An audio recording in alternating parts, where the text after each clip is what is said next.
केंद्र आपल्या सर्वांचे लोकसभेतले प्रतिनिधी कोकणचे महाराष्ट्राचे असणारे मार्गदर्शक आदरणीय नारायणराव राणे,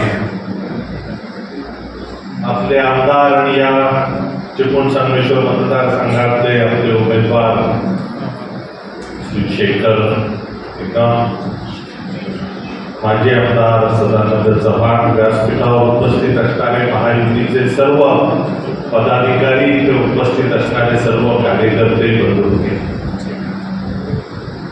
दिवाळीच्या आधी आपण सर्वजण एकदा महायुतीचे कार्यकर्ते जमलो होतो, त्या बैठकीला मी आलो आणि दिवाळीच्या आधीपासून सर्व कार्यकर्ते महायुतीची एकत्रितरित्या कामकाजाकरता सर्वजण कामाची सुरुवात केली, ज्याचं आता आमचे जिल्हाध्यक्षांनी सांगितलं की यामध्ये काम करत असताना सर्व महायुतीच्या कार्यकर्त्यांना एकत्रितपणे घेऊन शेखर निकम यांनी सर्व मतदारसंघातल्या कार्यकर्त्यांना एकत्र घेऊन कामाची रचना, प्रचाराची रचना आणि प्रत्येक मतदारापर्यंत पोहोचण्याची रचना आपण सर्वांच्या माध्यमातून पूर्ण केली। अनेक मतदारांपर्यंत सर्व कार्यकर्ते पोहोचले।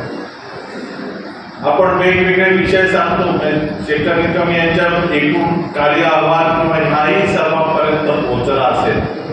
या सर्व कार्यकाळात काम करत असताना शासनाच्या विविध योजना, आम्ही जेव्हा विधानसभेत काम करत होतो तेव्हा आम्हाला मार्गदर्शन दादांचं होतं, म्हणजे अगदी हक्कभंग टाकायचा असेल कोणाविरुद्धही, आपल्या माणसाविरुद्धही, तरी सुद्धा कधी ना नव्हती की तू तुझा लोकशाहीचा हत्यार योग्य ठिकाणी वापरतोस। वेगवेगळ्या भूमिकेत असले तरी नाही, लोकशाहीचा हत्यार जर तो योग्य पद्धतीने वापरत असेल तर त्या कार्यकर्त्याला पुढे जाण्याचं काम विधानसभेत जसं ते सर्वांना मार्गदर्शन करत होते तसंच पुढच्या काळात प्रत्येक ठिकाणी कार्यकर्त्याला सांगतात की नाही पुढे जाऊन पुढे जाण्याकरता जी भूमिका आहे ही मांडण्याचं काम करतात। आणि हे सर्व करत असताना नुसतंच हे झालं पाहिजे असं कधी दादांनी म्हटलं नाही, तर त्यांनी अनेक गोष्टीची या भागातल्या करून दाखवल्या आणि मग सांगितलं की नाही या पद्धतीच्या विकासाचा वेगळा टप्पा होऊ शकतो।